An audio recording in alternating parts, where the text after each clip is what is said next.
নমস্কার, JC news প্লাসে আপনাদের সকলকে স্বাগত জানাচ্ছি। আজকে আমাদের সঙ্গে রয়েছেন হাইকোর্টের একজন বিশেষজ্ঞ এবং আইন সম্পর্কে যার নখদর্পণে সেই সুবল সর্দার আমাদের সঙ্গে রয়েছেন এবং তার কাছে আমরা যাব কলকাতার শেরিফ নিয়ে। শেরিফ এই নামটি উচ্চারিত হলেই আমাদের মনে একটা সম্ভ্রমের জায়গা তৈরি হয়। এই শেরিফ বিষয়টি কী অ্যাকচুয়ালি?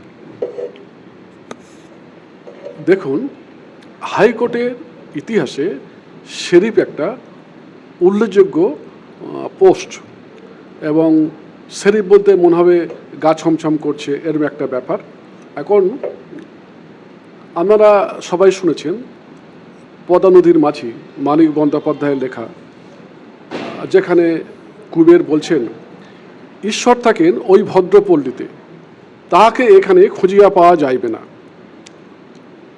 এখন আমরা আছি সেই ভদ্রপল্লীতে, তার খোঁজে। তিনি আর কেউ নয়, সবাই তাকে চেনেন। তিনি হলেন বিশ্ববিখ্যাত চিত্র পরিচালক গৌতম ঘোষ। গৌতম ঘোষ হচ্ছেন বর্তমানে ক্যালকাটা হাইকোর্টের শেরিফ। আমি এই শেরিফ নিয়ে আজকের শেরিফের ইতিহাস নিয়ে দু চার কথা বলবো। শেরিফের ইতিহাস জানতে গেলে 250 বছর আগে ফিরে যেতে হবে, অর্থাৎ 1774 সাল। 1774 সালে আমাদের কলকাতায় সুপ্রিম কোর্ট ছিল। তার চিফ জাস্টিস ছিলেন স্যার এলিজাবেথ এমপি, এবং এই সময় শেরিফ ছিলেন হোয়াইট স্যামুয়েল, প্রথম শেরিফ। 1774 সালে শেরিফের ফাংশন ছিল ব্যাপক ফাংশন। শেরিফ কী করতেন? শেরিফ কোর্টের অর্ডার কার্যকরী করতেন, সম্পত্তি বাজেয়াপ্ত করতেন, নিলাম করতেন, জুরিদের তলব করতেন, আসামিদের গ্রেপ্তার করতেন। ব্যাপক কাজ ছিল। এবং প্রধান অনুষ্ঠানে, যে কোনো প্রধান অনুষ্ঠানে শেরিফ উপস্থিত থাকতেন। এবং শেরিফের কাজ ছিল পুলিশি এবং বিচারিক, এইরকম দু ধরনের কাজ ছিল আমাদের সুপ্রিম কোর্টের শেরিফের। আচ্ছা, শেরিফ ব্যাপারটা কি এখন একটা আলংকারিক হয়ে গিয়েছে? কারণ আমরা দেখতে পাই যে শেরিফ যিনি হন তিনি কেবলমাত্র একটা পদ নিয়ে থাকেন এবং আলংকারিক একটা বিষয় নিয়ে থাকেন। তার কোনো ক্ষমতা কি আজকে আছে আজকের দিনে? শেরিফের ক্ষমতা আছে কি না আমি ধীরে ধীরে বলতে শুরু করব। আমি 1774 সালে শেরিফের ফাংশনটা বললাম। এই সুপ্রিম কোর্ট যখন হাইকোর্ট হলো, অর্থাৎ 1862 সাল সুপ্রিম কোর্ট উঠে গিয়ে হাইকোর্ট হয়, তখনও শেরিফ পোস্টই ছিল। শেরিফকে কিন্তু ক্ষমতা অনেকটা কমে যায়, কারণ তখন আমাদের পুলিশ কমিশনার এবং নির্বাচন যে সিস্টেম, ইলেকশন কমিশন এসে যায়, অর্থাৎ তখন প্রশাসন এবং পুলিশের কাজ শেরিফের হাত থেকে চলে যায়। তারপরে দেশ স্বাধীন হলো 1947 সাল। 1950 সালে আপনারা জানেন আমাদের হাইকোর্ট চালু হয়ে যায়। তখন কিন্তু শেরিফ পদটি রয়ে গেল।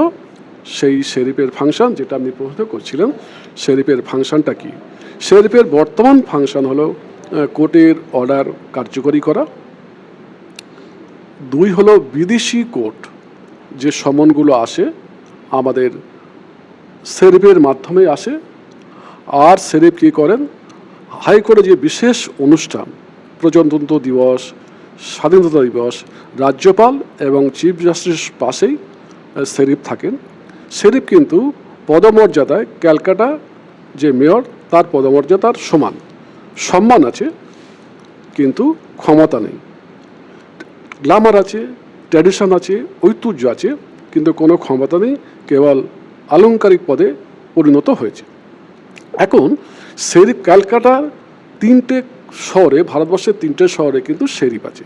একটা হলো বোম্বাই, মাদ্রাজ আর ক্যালকাটা। 3টে হলো প্রেসিডেন্সি শহর। তাই বর্তমানে 3টে রাজ্যে, অর্থাৎ 3টে হাইকোর্টে শেরিফ আছে। এখন শেরিফকে নির্বাচিত করা হয়। আমরা দেখেছি দিলীপ কুমার বম্বের শেরিফ ছিলেন, এবং আমরা দেখেছি যে সমাজের প্রতিষ্ঠিত মানুষদেরই শেরিফ করা হয়। কলকাতায় এরকম শেরিফের সংখ্যা কারা ছিলেন শেরিফ? আমি ধীরে ধীরে বলতে শুরু করব। শেরিফ নির্বাচন করেন রাজ্যপালের সুপারিশে এবং চিফ জাস্টিস আলোচনার মাধ্যমে 1 বছরের জন্য শেরিফ থাকেন। আমাদের যে উল্লেখযোগ্য শেরিফ আছে উনি ছিলেন স্বাধীনতার পরে বিখ্যাত নাট্যকার উৎপল দত্ত, ক্রিকেটার সৌরভ গাঙ্গুলি, গীতশ্রী সন্ধ্যা মুখোপাধ্যায়, রঞ্জিত মল্লিক এবং মণিশঙ্কর বন্দ্যোপাধ্যায়, সুনীল গঙ্গোপাধ্যায়, আর বর্তমানে যার নাম আমি শুরুতেই নিয়েছি তিনি হলেন পদ্মা নদী মাঝির এবং বিশ্ববিখ্যাত চিত্র পরিচালক গৌতম ঘোষ। তাহলে কি দাঁড়ালো? এটাই দাঁড়ালো যে হ্যাঁ, আরেকটু বলে নিই, শেরিফ কিন্তু বসেন ক্যালকাটা হাইকোর্টে এবং ওনার জাতীয় পতাকা ব্যবহার করেন। ওনার কিন্তু সাম্মানিক হলো মাসিক 1 টাকা উনি সাম্মানিক হিসেবে পান। তাহলে আমাদের শেরিফের ফাংশন কি দাঁড়ালো? 1774 সালে শেরিফের অভূতপূর্ব ক্ষমতা ছিল, সেটা 1862-তে সেই ক্ষমতাটা কমে গেল, আর 1950 সালে ধীরে ধীরে কমতে গিয়ে একেবারেই কমে গেল, কেবল একটা আলংকারিক পদে পরিণত হলো। তাহলে হাইকোর্টের শেরিফের যেই ফাংশন সেটা হলো এরকম দাঁড়ালে তো ঠিক এরকমই দাঁড়ায় যে ও রবিনহুডের শত্রু শেরিফ থেকে। রবিনহুডের শত্রু শেরিফ কেন?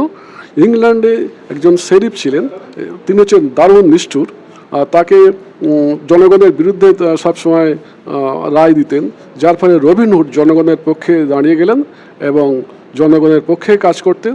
শেরিফ তাকে মৃত্যুদণ্ডে দণ্ডিত করেছিলেন, কিন্তু তাকে ধরতে পারেনি। তাই হচ্ছে রবিনহুডের শেরিফ থেকে আজকের পদ্মা নদীর মাঝির চিত্র পরিচালক গৌতম ঘোষ 255 বছরের একটা লম্বা জার্নি হাইকোর্টের ইতিহাসে জড়িয়েছে এই শেরিফ। এর সঙ্গে আরেকটা জিনিস আমি অ্যাড করব, সেটা হলো জুরি সিস্টেম ছিল, সেই জুরি এখন আর নেই। তাই বর্তমানে শেরিফ পদটা এখনও রয়েছে, তার ইতিহাস, ঐতিহ্য, গ্ল্যামার সবই আছে, শুধু ক্ষমতা নেই। আর সেই সঙ্গে বিশিষ্ট ব্যক্তি বিভিন্ন ক্ষেত্রে যারা উল্লেখযোগ্য অবদান করেছে তারা 1 বছরের জন্য রাজ্যপাল চিফ জাস্টিসের সঙ্গে আলোচনা করে আমাদের হাইকোর্টে শেরিফ হয়ে আসেন। এখন বর্তমানে শেরিফ আছেন চিত্র পরিচালক গৌতম ঘোষ। খুব সত্যি কথা যে বরেণ্য মানুষদেরই শেরিফ করা হয়। এই শেরিফ করে দেওয়ার ব্যাপারটা কি রাজ্য সরকারের কিছুটা পাইয়ে দেওয়ার রাজনীতি? পাইয়ে দেওয়ার রাজনীতি নয়, এখানে তো মাইনে টাইনে কিছু নেই, সাম্মানিক। আগেই বলেছি 1 টাকা করে পায়, এটা সাম্মানিক, এটাকে পাওয়ানোর কিছু নয়। একটা কী বলবো, তারা যে উল্লেখযোগ্য অবদান রেখেছেন তার একটা স্বীকৃতি দান বলা যায়। গৌতম ঘোষ তো এখানে আসেন নিজের গাড়িতে করে, পাওয়ার কি? এখন তো পাওয়ার তো কিছু নেই, 1 টাকা করে পান। সুনীল গঙ্গোপাধ্যায় এসেছিলেন, সৌরভ গাঙ্গুলি এসেছিলেন। তা মেনলি এটা পাইয়ে দেওয়ার রাজনীতি নয়, তাদের উল্লেখযোগ্য অবদানকে স্বীকৃতি দান, এটা আমি মনে করবো খুব ভালো। কারণ যারা যারা এসছেন আমি নামগুলো বলেছি, দেখে নেবেন। এখানে পাইয়ে দেওয়ার রাজনীতি, এখানে রাজনীতির কোনো ফাংশন নেই। এখানে বরং এটা করার জন্যে আমি মনে করি যারা বিশ্ব সাহিত্যিক, ডাক্তার, তারা এই জায়গাটা আসেন, এই পোস্টটা অলঙ্কৃত করেন। এটা হাইকোর্টের সেই ঐতিহ্যটা আছে এবং থাকবে। এখানে রাজনীতির সঙ্গে কোনো সম্পর্ক নেই, পাইয়ে দেওয়ারও কোনো সম্পর্ক নেই। সচরাচর বলা হয়ে থাকে, আপনি বললেন যেমন যে বিচারপতিদের রায়গুলো ঠিকমতো কার্যকর হচ্ছে কিনা সেটি দেখেনি শরীফের। এটা অত্যন্ত গুরুত্বপূর্ণ ব্যাপার। রূপায়িত একটা রায় দেওয়া হয়ে গেল এবং তারপর সেই রায়ের পর দেখা গেল যে কিছু হচ্ছে না। সুতরাং শেরিফকে সেই কাজটি করতে হয় আপনার ভাষ্য অনুযায়ী। শেরিফ যদি সত্যিই সেই কাজ করেন তার জন্য তার পারিশ্রমিক কি প্রাপ্য নয়? না, আমি কিন্তু এটা বলিনি। শেরিফ 1774 সালে কোর্টের অর্ডার, 1774 সাল এবং 1862 সালে হাইকোর্ট সেই অর্ডারগুলো কার্যকরী করেছিলেন। বর্তমানে কিন্তু কোর্টের অর্ডার কার্যকরী করেন না। উনি জাস্ট মিনিমাম যে অর্ডার, যেমন ধরুন একটা বলি, এবার যে আমাদের যোগা যে হচ্ছে 21শে জুন তো যে যোগা দিবসে যেটা হয়েছে, এই অর্ডারটা যেমন এসছে শেরিফের অফিসে, শেরিফ চাইছিল যে সবাই এটা আসতে। পরবর্তীকালে যখন কোর্টের অর্ডারে বললো যে এটা ম্যান্ডেটরি নয়, বলে ঠিক আছে, সে যে যেমন আসবে। এই অর্ডার তীব্রভাবে কার্যকরী করা শেরিফের কোনো ফাংশন নেই। শেরিফের পোস্টটা কেবল নন ফাংশনাল, এটা আলংকারিক পোস্ট। শেরিফের এরম কিছু নেই। শেরিফের একটা কাজ বর্তমানে যেটা আছে সেটা হলো বাইরের কোর্টের বা অন্য রাজ্যের যে সমনগুলো আছে শেরিফের মাধ্যমে আসে, তাও শেরিফ এগুলো করেন না। শেরিফের অবর্তনে ডেপুটি শেরিফ করেন। তার মানে বলতে পারি যে ঢাল নেই তরোয়াল নেই, নিধিরাম সর্দার আমাদের শরীফ এখন সেই পর্যায়ে গিয়ে দাঁড়িয়েছেন, তাই তো? যদি তাই হয় তাহলে সেটা বড় দুঃখজনক। আমি তাও বলবো না, শরীফ আজ থাকবে, হাইকোর্ট থাকবে, শরীফ থাকবে না তা কি হয়? শরীফ হচ্ছে আমাদের অলংকার। এখন ব্যাপারটা হচ্ছে যেমন এই অলংকারটাকে কখনো আমরা ডিনাই করতে পারি না, এটা গর্বের সঙ্গে আমরা বহন করব।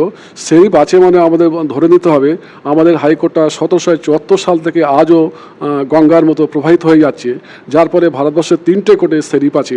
এবং এই শরীফগুলো রাখার এটাই কারণ আমাদের ইতিহাসকে মনে রাখার জন্যে, এবং ইতিহাসের ধারক এবং বাহক হিসাবে শরীফ আছে এবং থাকবে।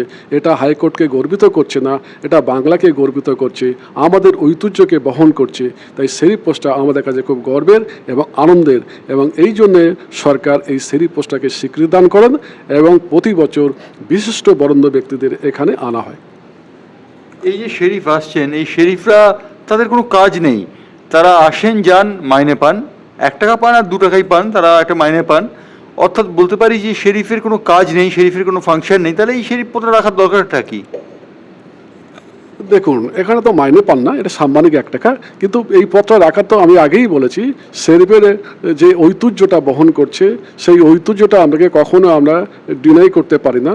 আমাদের একটা এই প্রসঙ্গে আমরা বলি, তাহলে তো রাষ্ট্রপতির তো ফাংশন নেই, সব তো প্রধানমন্ত্রী করেন।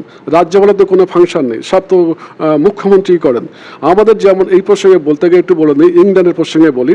ইংল্যান্ডে যেমন রাজতন্ত্র আছে তেমনি গণতন্ত্র আছে। তার রাজতন্ত্র রাখার দরকার কী ছিল? রাজতন্ত্রের কোনো ফাংশন নেই, ইংল্যান্ডের রানীর তো কোনো ফাংশন নেই, সব তো ফাংশন মানে প্রধানমন্ত্রীর। তাহলে কি ওরা তারা গণতন্ত্রকে রেখেছে, রাজতন্ত্রকে রেখেছে।